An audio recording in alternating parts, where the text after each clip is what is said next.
عالسلامة ومرحبا بكم في قناة المطبخ التونسي بإيطاليا لا كوتشينا تونزينا إيطاليا. اليوم باش نعمل معاكم جلبانة بالكراميل المحشي والقنارية. نودكم ولا نشهيكم ما شاء الله.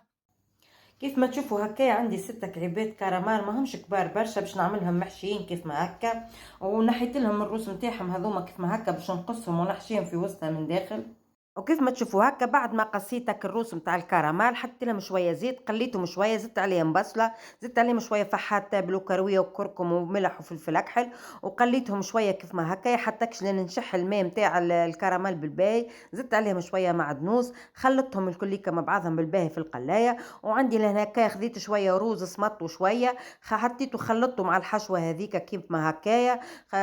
روز مش طايب برشا برشا هكاكا، وخلطته بالباهي بالباهي مع بعضه. خذيت الكراميل متاعي لهنا هكايا عبيته كيف ما هكايا. من بعد ديكا سكرتوا الكردون باش ما يتحليش في المرقه، وانتم سكروا بالحاجه اللي تحبوا عليها، وحطيته على جنب. خذيت بصله صغيره قصيتها حطيتها في شويه زيت قليتها بالباهي، قصيت عليها قرين فلفل احمر كيف ما هكا، قرين سفناريا، شويه كلافس، وحطيت شويه طماطم معجونه. انا حطيت معجونه وطماطم مكعب من بعضه، فوحتها بشويه فحيت تابل وكرويه وثوم وفلفل حلو وملح، وخلطتهم بالباهي بالباهي كيما هكا. قليتهم شويه بالباهي بالباهي مع بعضهم، وبعد صبيت عليهم شويه ماء سخون كيف ما هكا.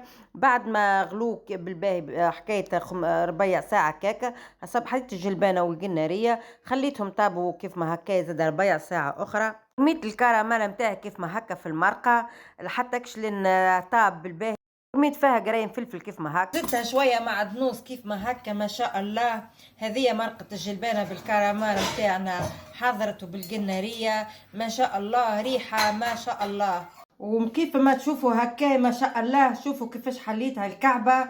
وانا نقول لكم الحشو هذاك جربوه جربوه وتذكروني كيف ما عملته انا على طريقتي انا. ما شاء الله بنة عالميه، انا راني ما نشكر الى من ذوق. ما شاء الله ورحموا لي على والدي.